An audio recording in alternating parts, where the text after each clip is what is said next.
மகாராஷ்டிரா சட்டப்பேரவை தேர்தலில்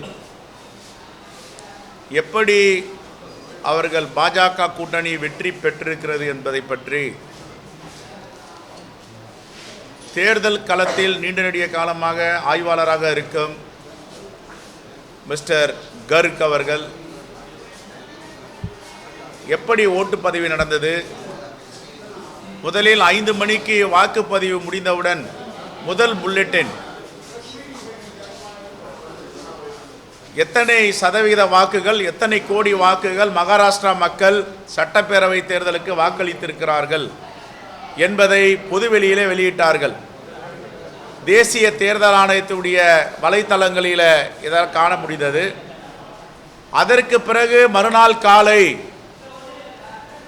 7 விழுக்காடுகள் கூட்டி அவர்கள் வெளியிட்டார்கள். எப்படி 7 விழுக்காடு? 5 மணிக்கு தேர்தல் முடிந்தவுடன் 7 விழுக்காடு வாக்குகளை அளித்தவர்கள் யார்? வாக்கு என்பதற்கு 1 மணி நேரத்திற்கு முன்பாக 1.2% வாக்குகளை கூடுதலாக காட்டுகிறார்கள். இது எப்படி சாத்தியம்? ஏறக்குறைய 76 லட்சம் வாக்குகள். அந்த 76 லட்சம் வாக்குகளை யார் வாக்குப்பதிவு செய்தது? மக்களா அல்லது பாஜக கூட்டணியை சார்ந்தவர்களா? இயந்திரத்தில் ஏதாவது தவறுகள் நடந்திருக்கிறதா? ஹரியானா தேர்தலிலும் இப்படிதான் வாக்குப்பதிவை கூட்டி காட்டினார்கள். கடந்த நாடாளுமன்ற தேர்தலில் இந்தி பேசும் மாநிலங்களிலும் இது கூடுதலாக காட்டப்பட்டது. இப்பொழுது மகாராஷ்டிரா தேர்தலில் மாண்புமிகு நிதியமைச்சர் நிர்மலா சீதாராமன் அவருடைய கணவர் பர்கலா பிரபாகர் அவர்கள் தெளிவாக புள்ளி விவரத்தோடு சொல்லியிருக்கிறார். இதை நாமெல்லாம் சொன்னால் அரசியல் கட்சி தலைவர்கள் சொல்கிறாங்கன்னு சொல்லுவாங்க. இந்த புள்ளி விவரத்துக்கெல்லாம் இவர்கள் பதில் சொல்ல முடியுமா? எதற்காக இப்படி நடந்தது? கடந்த நாடாளுமன்ற தேர்தலில் 543 தொகுதிகளில் ஏறக்குறைய 524 தொகுதிகளில் எப்படிப்பட்ட கூடுதலாக வாக்குப்பதிவை கூட்டி காட்டியிருக்கிறார்கள். ஒரு தேர்தலில் போட்டியிட்ட வேட்பாளர், அவருக்கு 2 மகள்கள், மகன், மனைவி எல்லோரும் இருக்கிறார்கள். அந்த தேர்தலில் போட்டியிட்டவருடைய தொகுதியில் 2 வாக்குகள் அந்த வேட்பாளருக்கு கிடைத்திருக்கிறது. அந்த வாக்குச்சாவடியில் அவர் கேட்கும் கேள்வி, எனக்கு நான் வாக்களித்து கொள்ள மாட்டேனா? என்னுடைய மனைவி எனக்கு வாக்களிக்க மாட்டாரா? என்னுடைய பெண்கள் வாக்களிக்கவில்லையா? இது எப்படி சாத்தியம்? தாகிசார் சட்டப்பேரவை தொகுதி அது. இந்த தாகிசார் சட்டப்பேரவை தொகுதியில் ராஜேஷ் எருங்கர் என்ற வேட்பாளர் இந்த பேட்டியை அளித்திருக்கிறார். இப்படி மக்கள் வாக்களிக்காமல், மக்களை நம்பாமல், இயந்திரங்களை நம்பி வெற்றி பெறுவது ஜனநாயகத்திற்கு எவ்வளவு பெரிய கேடானது என்பதை மக்கள் புரிந்து கொண்டிருக்கிறார்கள். ஆகவே தான் எங்களுடைய அகில இந்திய காங்கிரஸ் கமிட்டி தலைவர் மல்லிகார்ஜுன கார்கே அவர்கள் வாக்குச்சீட்டுக்கு திரும்புவோம், இவர்களை கட்டுப்படுத்த முடியாது, நாம் விஞ்ஞான யுக புரட்சியை தலைவர் ராஜீவ்காந்தி பிரதமராக இருக்கும் பொழுது கொண்டு வந்தது நல்ல காரியங்களுக்காக, இந்த விஞ்ஞான யுக புரட்சியை தவறுதலுக்காக பாஜக அரசு பயன்படுத்துகிறது என்று பொதுவெளியில் அறிக்கை விட்டிருக்கிறார். இது ஒன்று. இரண்டாவது, பாஜக இதுவரை கூடுதலாக பெட்ரோல் டீசல் வரி மீது 36 லட்சம் கோடியை வசூல் செய்திருக்கிறார்கள். எல்லாமே பாராளுமன்றத்தில் கொடுத்த ஆவணங்களின் அடிப்படையில் தான் நாங்கள் பத்திரிகையாளர்கிட்ட இந்த செய்தியை சொல்கிறோம். 36 லட்சம் கோடி. இந்த 36 லட்சம் கோடி பெட்ரோல் டீசலில் மக்கள் மீது வரியை சுமத்தி கூடுதலாக வசூல் செய்திருக்கின்ற பணம். இதில் மிகப்பெரிய பயனாளி யார் என்றால் ரிலையன்ஸ் அம்பானி. அப்பொழுது இந்த தேசம் அம்பானிக்காகவும் அதானிக்காகவும் இருக்கிறதா என்ற கேள்வியை காங்கிரஸ் பேரியக்கம் பொதுமக்களின் சார்பாக இங்கே முன்வைக்க கடமைப்பட்டு இருக்கிறோம். இது ஒரு புறம் இருக்க, பெரிய பெரிய தொழில் அதிபர்களுக்கு கடன் தள்ளுபடி 19-20 2,34,170 கோடி கடன் தள்ளுபடி, 20-21 2,02,782 கடன் கோடி தள்ளுபடி, 21-22 ஆண்டு கணக்கில் 1,74,968 கோடி கடன் தள்ளுபடி, 2022-23 2,08,036 கோடி கடன் தள்ளுபடி. இந்த முக்காலாண்டில் 23-24 1,70,262 லட்சம் கோடி தள்ளுபடி. இதையெல்லாம் யாருக்காக மக்களுடைய வரி பணத்தை தள்ளுபடி செய்கிறார்கள்? எந்த முதலாளிகளுக்காக? இதையெல்லாம் பாஜக அரசு, பாஜக தலைவர்கள் பதில் சொல்ல வேண்டும்.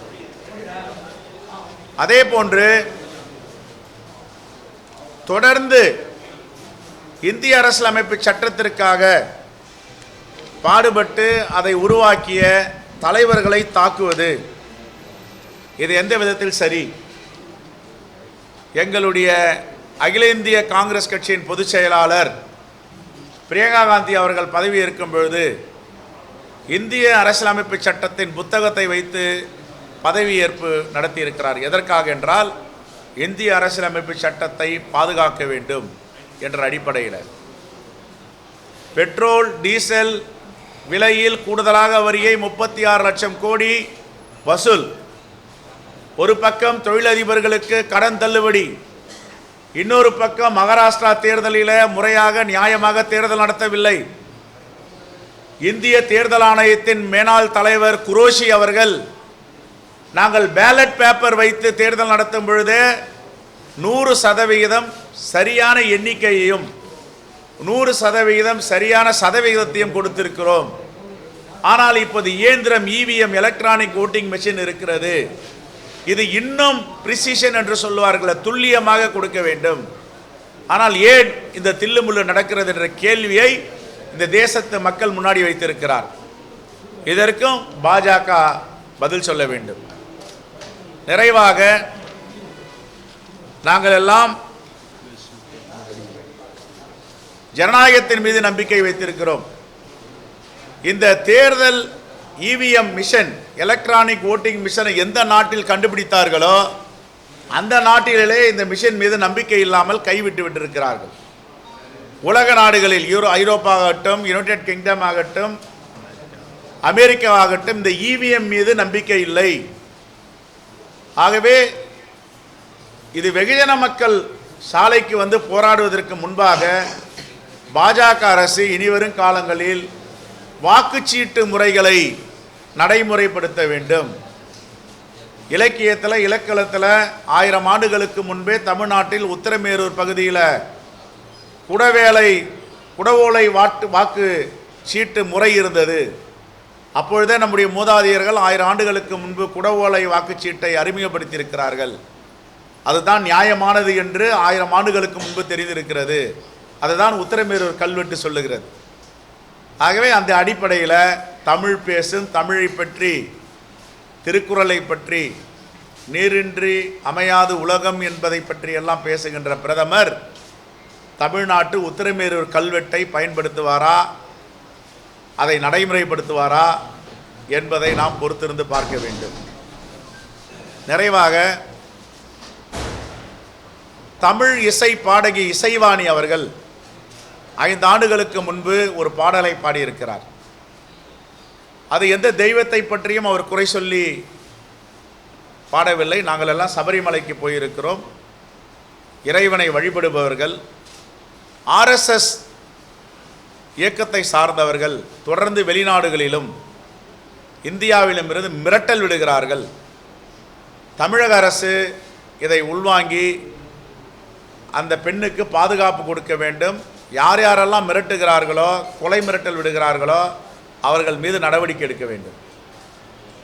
ஏதாவது தவறு நடந்திருந்தால், தவறாக பாடியிருந்தால், தவறாக பேசியிருந்தால் சட்டப்படி நடவடிக்கை எடுக்கலாம். அதில் நாங்கள் தலையிடவில்லை.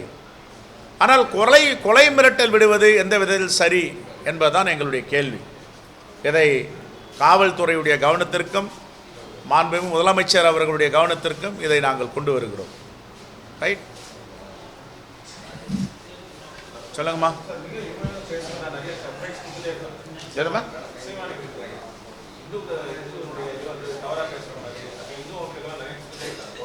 இல்லை, அது யாராவது உணர்வுகள் பாதிக்கப்பட்டிருந்தால் சட்டப்பிரகாரம் நடவடிக்கை எடுக்கட்டும். அதில் எங்களுக்கு மாற்று கருத்து கிடையாது. நாங்கள்லாம் இந்துக்கள் தானே, முருகரை வழிபடுவங்க தான். அதே நேரத்தில் கொலை மிரட்டல் விடுவது, குறிப்பாக ஆர்எஸ்எஸ் ஒரு பெண்ணை குறிவைத்து தாக்குவது, மோசமாக பிரச்சாரம் செய்வது, இதையெல்லாம் தவிர்க்க வேண்டும். அவர்கள் தவிர்க்கவில்லை என்றால் சட்டம் தன் கடமையை செய்ய வேண்டும்.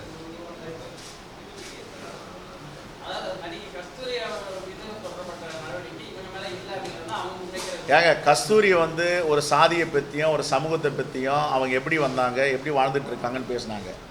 இவங்க என்ன சொல்கிறாங்க? இவங்க சொல்கிறது வேற. யாரையும் தாக்கி பேசலை, குறை சொல்லி பேச நான் கேட்டேன். அது இப்போ முருகன்னு நிறைய பேர் வச்சுருக்காங்க, பரமசிவன் நிறைய பேர் வச்சுருக்காங்க, ஆஞ்சநேயா நிறைய பேர் வச்சுருக்காங்க. இந்த பேரை வச்சுங்கிறவங்களாம் யாரும் சிறையில் இல்லையா, குற்றம் செய்யலையா? அது அப்படி தான் பார்க்கணும். அதை ஏன் இறைவன் எடுத்து வந்து இதில் கனெக்ட் பண்ணோம்? நம்ம இறைவன் எல்லோருக்கும் பொதுவானவர். யார் யாருக்கெல்லாம் இன்ன வழிபாடுதல் உரிமை இருக்கிறதோ அது நமக்கும் இருக்குது, அவங்களுக்கும் இருக்குது. கொச்சைப்படுத்தி பேசுனாங்க, தகாத வார்த்தையில் பேசுனாங்கன்னா நடவடிக்கை எடுக்கலாம். இப்போது சொல்கிறேன், நீங்கள் நடவடிக்கை எடுங்க, அதில் மாற்று கருத்து கிடையாது. கொலை மிரட்டல் விடுவது ஆர்எஸ்எஸ் எந்த விதத்தில் சரியாது? அதை ஏன் காவல்துறை வேடிக்கை பார்க்கணும்? நடவடிக்கை எடுக்கணும்ல. யார் கொலை மிரட்டல் விடுறாங்க? இது வரைக்கும் 1000 கால் வந்திருக்கான். வெளிநாடுகள்லேருந்து கொலை மிரட்டல். நானும் ஏதாவது ஆர்எஸ்எஸ்க்கு எதிராக பேசினா கால்னு ஒரு கால் வரும், வெளிநாட்டிலேருந்து மிரட்டல் வரும். எங்களை பற்றி தெரியுமா, நாங்கள் மகாத்மா காந்தியை சுட்டு கொண்டவங்க, நீ ஏமாத்துறன்னுவாங்க. அப்போ நாங்கள் தாங்கிக்கிறோம் பொது வாழ்க்கையில். ஒரு இளம் பெண் எப்படி தாங்கிக்குவாங்க? எங்கள் தலைவர் ஈவிகே இளங்கோவன் அவர்கள் நன்கு தேறி வருகிறார். நல்ல இம்ப்ரூவ்மெண்ட் இருக்குது அவருடைய உடல்நிலையில். ஒரு மகிழ்ச்சியான செய்தியை மருத்துவர்கள் இன்று காலையில் சொல்லியிருக்கிறார்கள். அவர் நலமுடன் வீடு திரும்பி வருவதற்கு காங்கிரஸ் பேரியக்கத்தை சார்ந்த அனைத்து தோழர்களும் தலைவர் பெருமக்களும் தொண்டர்களும் அவரோடு எதிர்பார்த்து கொண்டிருக்கிறோம். வெகு விரைவில் அவர் சாதாரண நிலைக்கு திரும்புவதற்கு எல்லா வாய்ப்புகளையும் மருத்துவர்கள் அளித்து வருகிறார்கள்.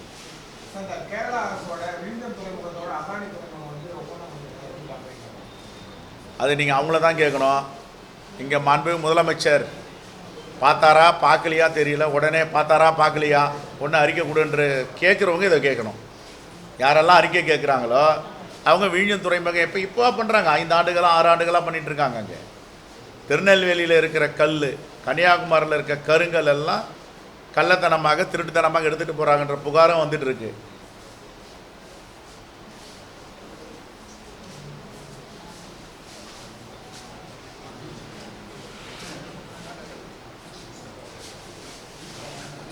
மாலை தமிழகம்.